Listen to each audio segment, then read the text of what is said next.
सई ने ले लिया केस वापस। विनायक की कस्टडी पाने के लिए जो उसने केस किया था उसने खुद ही वापस ले लिया।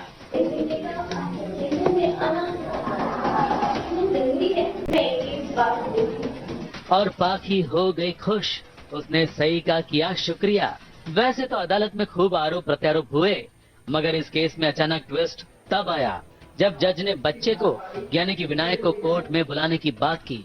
जज ने कहा कि फैसला सुनाने से पहले वो बच्चे से बात करना चाहते हैं। इस केस का फैसला लेने में बच्चे की अहम भूमिका रहेगी। बच्चा क्या चाहता है, किसके साथ रहना चाहता है, ये सब बातें जानने के बाद ही कुछ क्लियर हो पाएगा। तो फिर क्या था? सई नहीं चाहती थी कि उसका बेटा कोर्ट कचहरी में हाजिर हो, तो फौरन उसने केस वापस लेने की बात की।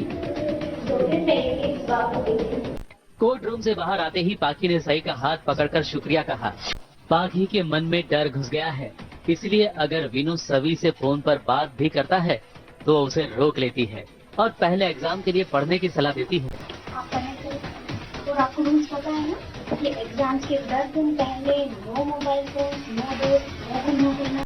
वीनू बेचारा समझ ही नहीं पा रहा कि आखिर मम्मा उसे सवी से बात करने पर क्यों रोक रही है। दूसरी ओर सई भी सवी से पूछताछ करके जानना चाहती है कि आखिर जवान निवास में क्या चर्चाएं चल रही है।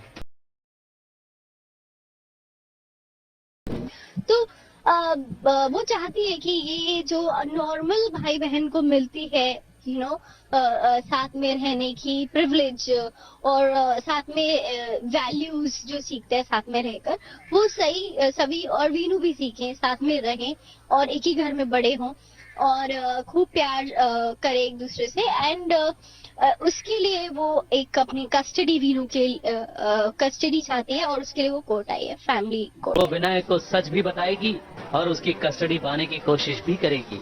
पाखी और विराट ये सुनकर हैरान रह गए हैं। सई का अगला कदम क्या होगा, ये सोचना अब इनके लिए भी मुश्किल है। वो तो देखते हैं क्या करेगी, अभी तो नहीं पता कि क्या करेगी, बट अभी ये बात पता चली है तो कहीं ना कहीं सही कम से कम ये कोशिश तो करेगी कि वीनू को पता चले कि सच क्या है। वो उस चीज पे वो उषा मौसी भी समझा रही थी कि सोच समझ के कदम उठाना, ऐसा इनसेंसिटिवली मत करना कुछ, तो पहले बताना समझाना जरूरी है बच्चे को, ऐसे सडनली नहीं उसको स्टार्टल कर सकते, तो वो सारी चीजें हैं।